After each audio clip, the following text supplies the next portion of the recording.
The photograph was taped to the bathroom mirror with medical tape, corners curling from steam. Every morning, Jonah Mercer studied it while shaving, not because he needed to remember what had happened, but because he needed to remember why he stayed disciplined. The image showed his son Eli at a county fair 3 years earlier, missing one front tooth, smiling without hesitation. That version of his son no longer existed. Eli was 12 now. He smiled less, spoke carefully, flinched when adults raised their voices.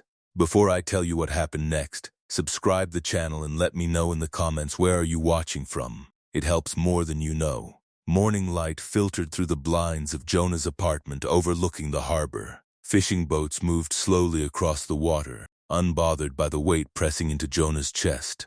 The second bedroom had become a quiet shrine to memory and routine. Framed commendations never hung straight, old-range notebooks stacked with obsessive precision, and a locked steel case Jonah told himself he kept for history rather than habit. Jonah had spent over 2 decades in uniform. Field operations ended after a compound fracture shredded his knee overseas, but teaching never stopped. For 15 years he had trained marksmen for environments most people never thought about. Rooftops, traffic, crowds. He had trained more than 200 snipers, and he remembered every one of them. Memory was his curse. His phone buzzed. A message from Eli. "Dad, can I stay with you this weekend instead?" Jonah sat on the edge of the bed. Custody agreements were rigid, alternating weekends.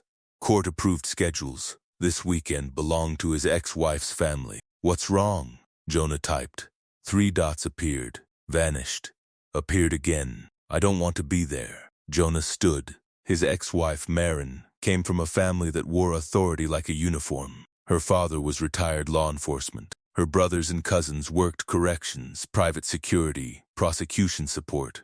They gathered loud, drank harder, and liked reminding Jonah that he was unstable because he sometimes woke up screaming from memories that never fully faded. Jonah called, straight to voicemail. He called Marin. "He's being dramatic," she said.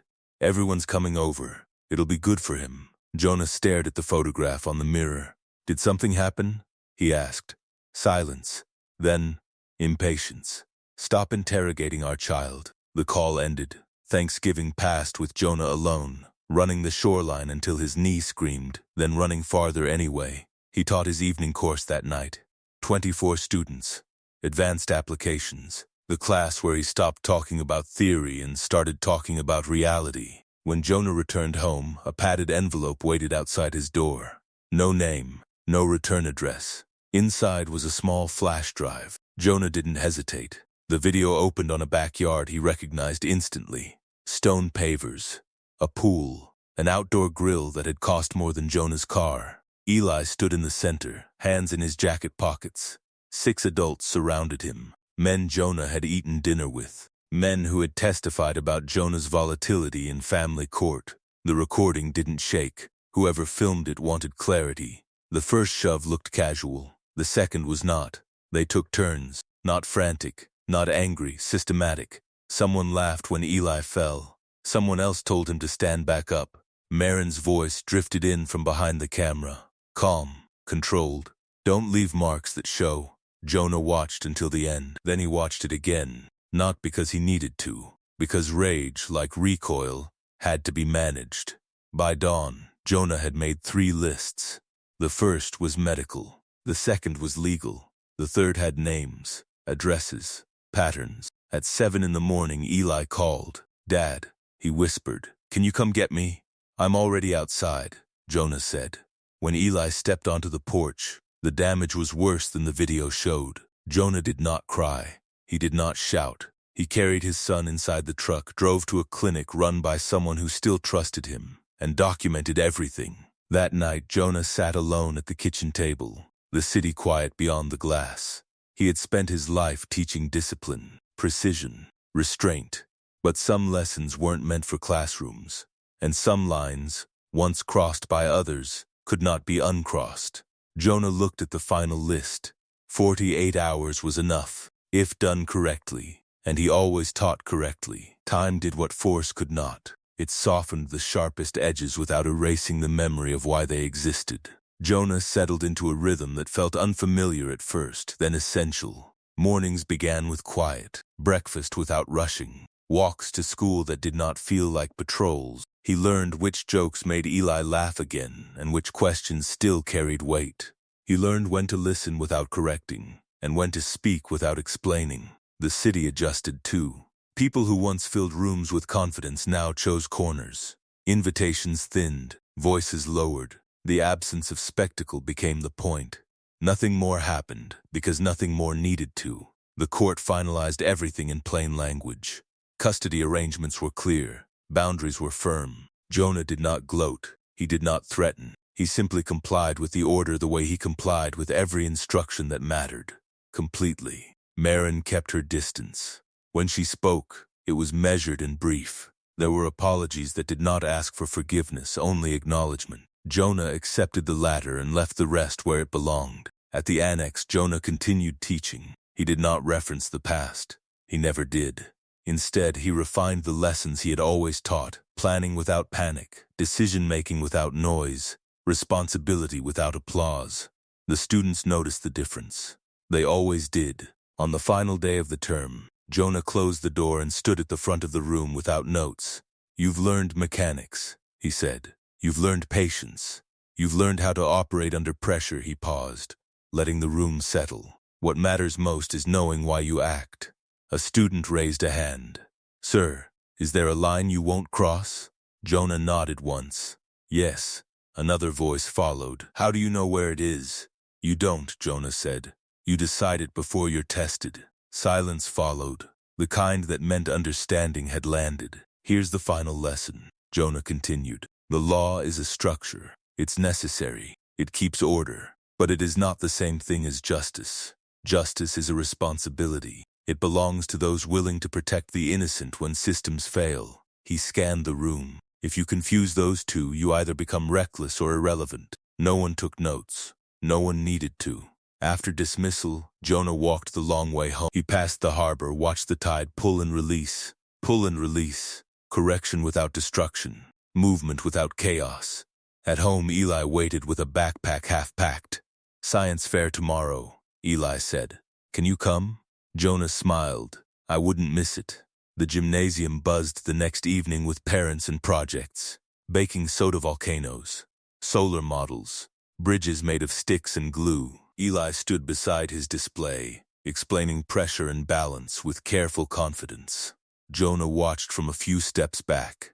Not guarding, not scanning, just watching. When Eli finished, he looked over and grinned. Jonah clapped with everyone else. That night, they ate dinner on the balcony. The air was cool, the city lights steady. Eli leaned back in his chair, content in a way that did not require vigilance.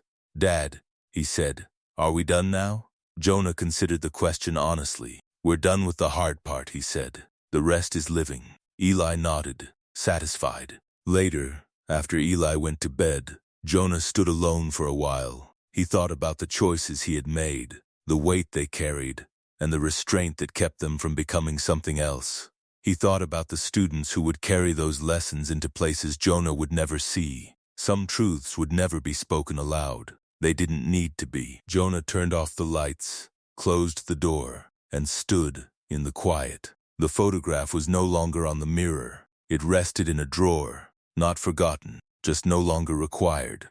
The world had not become fair, but it had become safer. And that, Jonah knew, was sometimes the only victory worth pursuing. And if you've been listening this far, subscribe to the channel and let me know in the comments what time it is where you're watching from. It helps more than you know. The silence that followed was not empty. It was watchful. Jonah felt it in the way his phone stopped ringing, in how certain doors quietly closed while others opened just enough to be useful. The men who had once moved through their circles with loud confidence now moved carefully, each step measured, each interaction guarded. Fear had a way of teaching discipline faster than lectures ever could. Eli's world began to normalize in small increments. Mornings returned to routine, breakfast at the table, school drop-offs without hesitation. Jonah noticed the way his son no longer scanned rooms automatically, no longer positioned himself near exits without realizing why. Healing did not arrive dramatically. It arrived quietly. At the annex, Jonah continued teaching as if nothing unusual had occurred. That, more than anything, reinforced the lesson. Operations ended. Structure remained. During one session, he drew a simple diagram on the board. No labels, just lines intersecting. Most people think power comes from authority, Jonah said. Bad assumption. Authority is visible. Power prefers to be invisible. One of the students leaned forward. And accountability? Jonah tapped the board once. Accountability is the shadow power never expects. After class, several students lingered. Not to ask questions, but to listen. Jonah did not invite discussion. He never did when a lesson mattered most. Outside the annex, consequences continued to ripple. Insurance investigators asked uncomfortable questions. Internal reviews were announced, then reframed. A retirement package was accepted earlier than planned. A promotion quietly vanished from consideration. No announcements, no apologies, just absence where certainty used to be. Marin returned one final time, not to argue, but to concede. "I won't fight the custody order," she said, voice flat. "I know I won't win." Jonah studied her carefully, not with anger, with clarity. "This isn't about winning," he said. "It's about Eli having one place where he never has to be afraid." She nodded, eyes down. "They thought you were weak." Jonah didn't respond. Weakness was never loud, and strength rarely announced itself. The court finalized the arrangement within weeks. Primary custody, structured visitation, conditions written in careful language that left no room for interpretation. Eli read the paperwork once and slid it back across the table. "So I live here," he said. "You live with me," Jonah replied. "This is your home." Eli smiled, fully, without checking first. That night, Jonah stood alone in the spare room that had once held old equipment and memory. He removed the steel case, locked it, and pushed it into storage. Some tools no longer belonged within reach. At the annex, the course concluded. Final evaluations submitted. Certifications issued. The students stood when Jonah entered for the last session, not out of habit, but respect. He did not speak immediately. He looked at them. Every face, every posture, every micro-expression. "I've trained many of you to survive chaos," Jonah said. "But survival is not the goal." He paused. "Restraint is," a hand rose. "Sir, what if restraint fails?" Jonah considered the question longer than usual. "Then you apply force with precision," he said. "And you stop the moment balance is restored." No one misunderstood him. After dismissal, Jonah walked out alone. The parking lot was empty. Evening light stretched shadows across the concrete, long and thin. At home, Eli waited with a school project spread across the table. Glue, paper, a model bridge half assembled. "Can you help me?" Eli asked. Jonah rolled up his sleeves and sat. They worked in silence for a while. Then Eli spoke. "They won't come back, right?" Jonah met his eyes. "No." "How do you know?" Jonah smiled faintly. "Because people who understand consequences don't repeat mistakes." Later, after Eli slept, Jonah stepped onto the balcony. The harbor reflected the moon in broken lines. Nothing looked perfectly whole, but everything held together. He thought about the men who believed authority protected them, about systems that failed because they were never meant to protect the vulnerable, about students who had learned that discipline without ethics was just another weapon. Jonah exhaled. Somewhere behind him, a door clicked softly as Eli turned in his sleep. The world was not fixed. It never would be. But it had been corrected. And that difference mattered more than anyone would ever know. By the third morning, the pattern was impossible to ignore. Jonah stood in his kitchen listening to the local news murmuring from a tablet on the counter. Separate incidents, separate jurisdictions, unrelated, according to every official statement. A mugging gone wrong near a transit station. A fall down a concrete stairwell after a late night. An altercation outside a gym that ended with paramedics and unanswered questions. Jonah muted the sound. Eli sat at the table drawing slow, careful lines. He had not asked about the men from the backyard. Children often sensed when questions would pull a thread better left untouched. "How's your side?" Jonah asked gently. "Better," Eli said. "It doesn't hurt when I breathe anymore." Jonah nodded and kept his face still. That afternoon, the custody hearing was scheduled by video. Emergency motions moved fast when medical documentation was clear. Jonah sat in a plain room with neutral light, his attorney beside him, both of them measured. On the other side of the screen, Marin looked smaller than Jonah remembered. Tired, fractured. Her family was absent. The judge asked direct questions. Jonah answered only what was asked.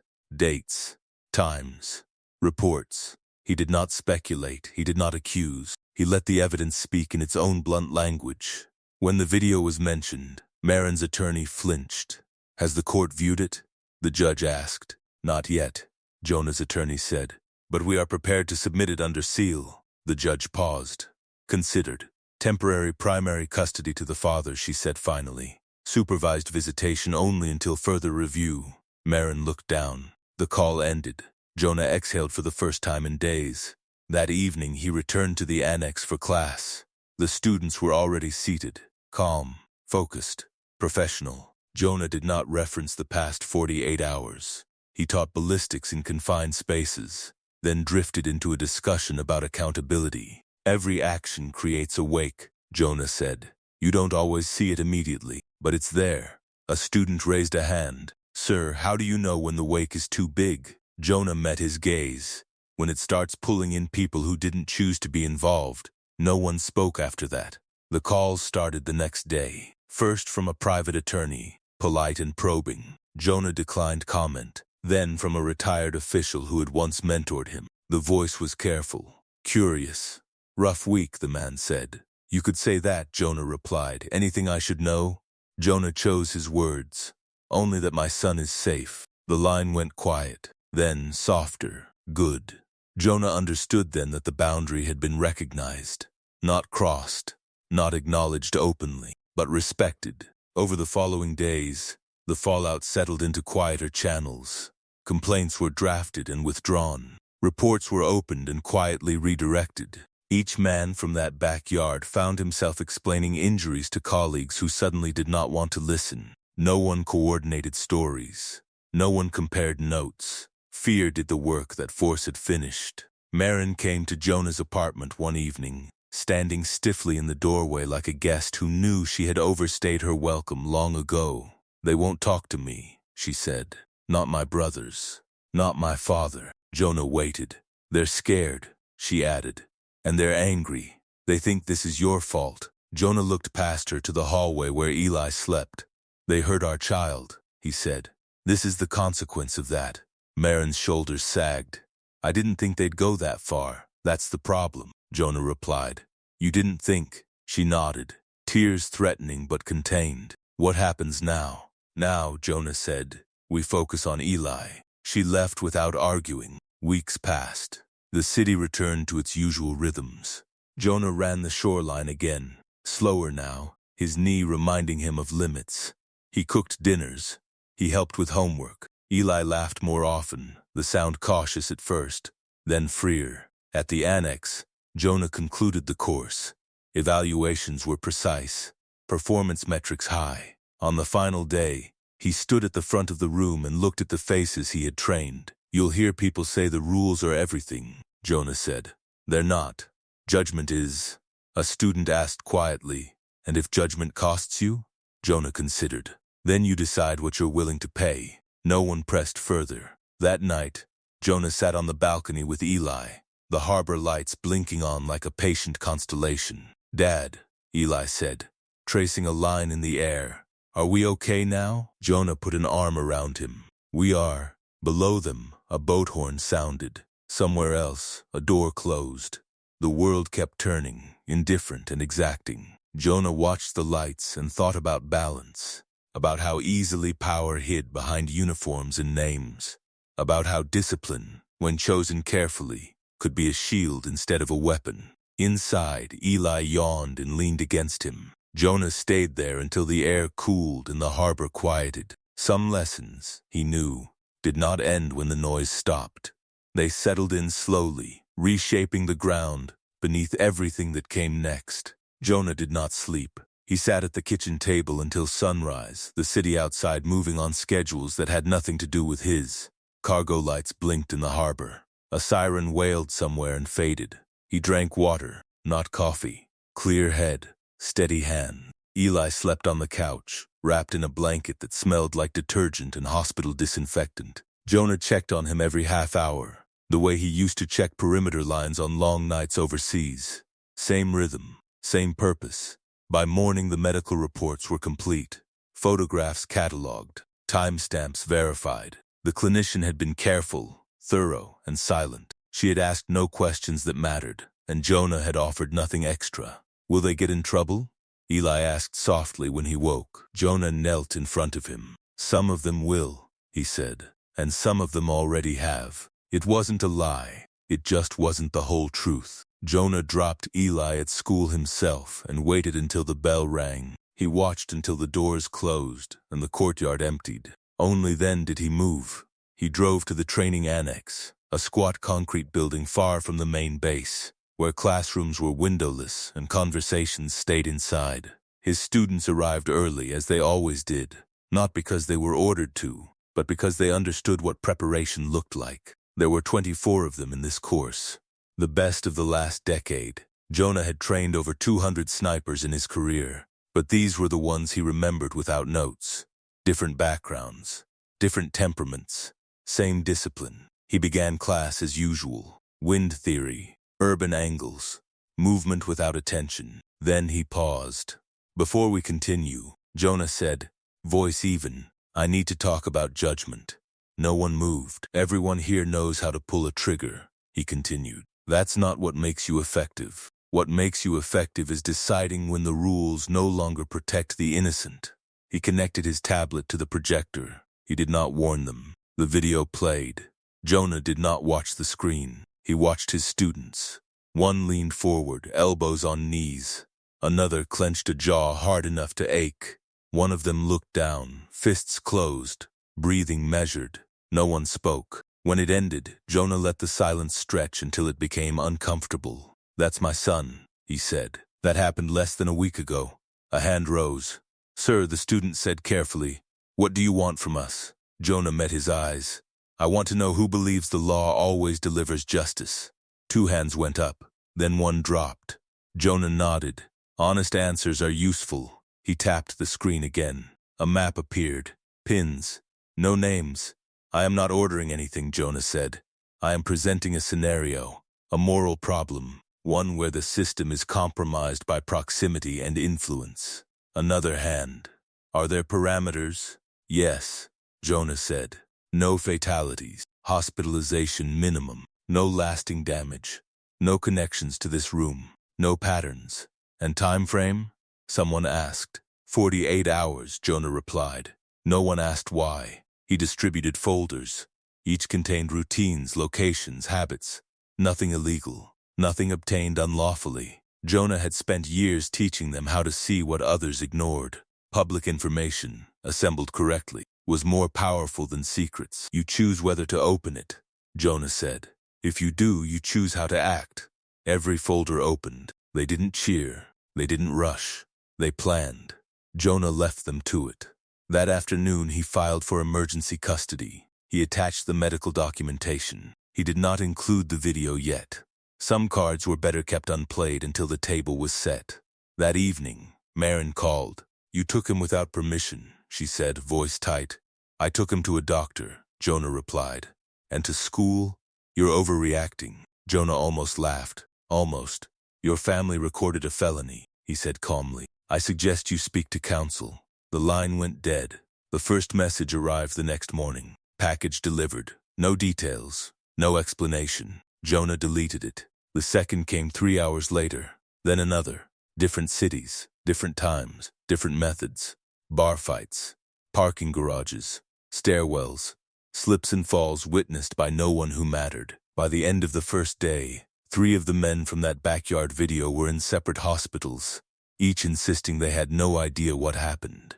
Jonah taught his classes as usual. He ate dinner with Eli. They watched a movie and argued about popcorn. Jonah kept his phone face down. The second day moved faster. Another message.